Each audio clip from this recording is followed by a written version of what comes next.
A woman came up behind her husband while he was enjoying his morning coffee and slapped him on the back of the head. I found a piece of paper in the pocket of your pants with the name Mary Lou written on it. She said, furious. You had better have a good explanation. Calm down, honey, the man replied. Remember last week when I was at the dog track? That was the name of the dog I bet on. The next morning, his wife snuck up on him and smacked him again. What was that for? He complained. The wife said, your dog called last night. Man returned home from the night shift and went straight up to the bedroom. He found his wife with the sheet pulled over her head, fast asleep. Not to be denied his marital rights, the husband crawled under the sheet and proceeded to make love to her.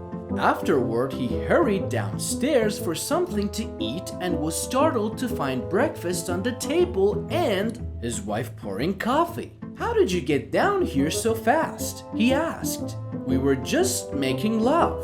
Oh my God, his wife gasped. That's my mother up there. She came over and complained of having a headache. I told her to lie down for a while. Rushing upstairs, the wife ran to the bedroom. Mother, I can't believe this happened. Why didn't you say something? The mother-in-law huffed. I haven't spoken to that a-hole for 15 years, and I wasn't about to start now. Physically large guy meets a woman at a bar, and after a number of drinks, they agree to go back to his place. As they are making out in the bedroom, ready for the act, he stands up and starts to undress. After he takes his shirt off, he flexes his muscular arms and says, see there, baby? That's 100 pounds of dynamite. She begins to drool. The man drops his pants, strikes a bodybuilder's pose, and says, see those, baby? That's 1,000 pounds of dynamite. She's aching for action at this point. Finally, he drops his underpants and she grabs her purse and runs screaming to the front door. He catches her before she's able to run out of the door and asks, why are you in such a hurry to leave? She replies, with 2,000 pounds of dynamite and such a short fuse, I was afraid you were about to blow. As an ultimate test of his willpower, a man decided to give up sex for Lent. Although not thrilled with the idea, his wife agreed to support him in this effort. The first few weeks weren't too difficult. Things got tougher during the next couple of weeks, so the wife wore her dowdiest night clothes and chewed on garlic before going to bed. The last couple of weeks were extremely tough on the husband, so the wife took to locking the bedroom door and forcing the husband to sleep on the couch. Easter morning finally came. A knock came on the wife's bedroom door. Knock, knock, knock. The husband says, guess who? The wife answers, I know who it is. The husband says again, guess what I want? The wife says, I know what you want. The husband answers, guess what I'm knocking with? Bill worked in a pickle factory. He had been employed there for a number of years when he came home one day to confess to his wife that he had a tremendous urge to stick his penis into the pickle slicer. His wife suggested that he should see a therapist to talk about it, but Bill indicated that he'd be too embarrassed. He vowed to overcome the compulsion on his own. One day, a few weeks later, Bill came home absolutely ashen. His wife could see that at once, that something was seriously wrong. What's wrong, Bill? She asked. Do you remember that I told you how I had this tremendous urge to put my into the pickle slicer? Oh, Bill, you didn't. Yes, I did.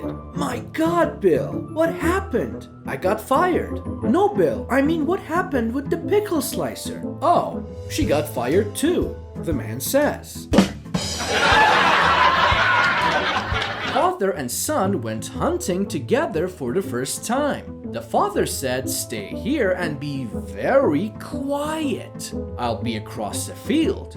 A little while later, the father heard a blood-curdling scream and ran back to his son. "What's wrong?" the father asked. "I told you to be quiet." The boy answered, "Look, I was quiet when the snake slithered across my feet. I was quiet when the bear breathed down my neck.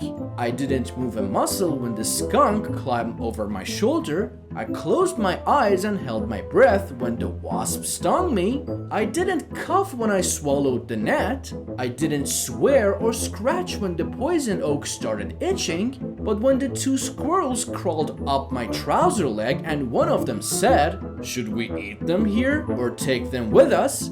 Well, I guess I just panicked." A man returns home early from work one afternoon to find his wife spread out on the bed, puffing and panting. "What are you doing?" the man inquires. She stammers back. I think I'm having a heart attack." "Oh," cries the gullible husband. "Quick, I'll call an ambulance." He runs downstairs, picks up the phone and begins dialing 911.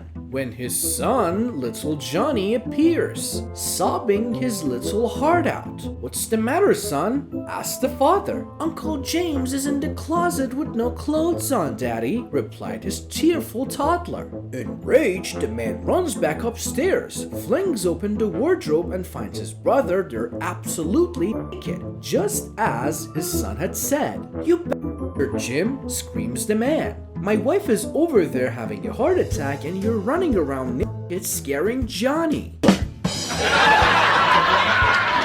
One day, a little girl and a little boy were at the park with their pants pulled down. The little girl asked the little boy, "What is that?" And the little boy said, "I don't know." Then the little boy asked the little girl the same thing and she said she didn't know. So that night, the little girl asked her mom and her mom said, "That's your garage, and you must not let any big trucks go in." Meanwhile, at the little boy's house, the little boy asked his dad what it was, and his dad said, "That's your big truck, and you must not park it in any garage." The next day, the boy and the girl pulled their pants down again, but this time the girl went home with blood on her hands. Her mom screamed and asked why she had blood on her hands. The girl said, "The boy tried to put his big truck in my garage, so I pulled his two back tires off."